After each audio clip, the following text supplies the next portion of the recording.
বাবা মা মারা যাওয়ার পর থেকে মেয়েটা কেমন যেন গটিয়ে গেছে। নিগারের দুশ্চিন্তা ঘন হয়ে উঠতে থাকে।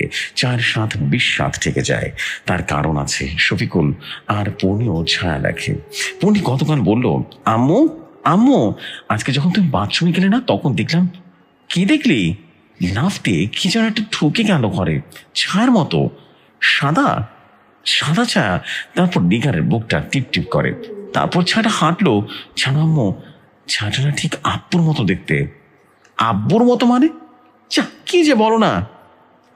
হ্যাঁ সত্যি বলছি, তুমি বাথরুম থেকে এলে আর ওই ছায়াটা জানালা দিয়ে চলে গেল। কোথায় যেন চলে গেল। ও আচ্ছা। শফিকুলও ছায়া দেখে বলল, ডায়াবেটিস ধাত আছে, ভোরে ছাদে হাঁটাহাঁটি করে।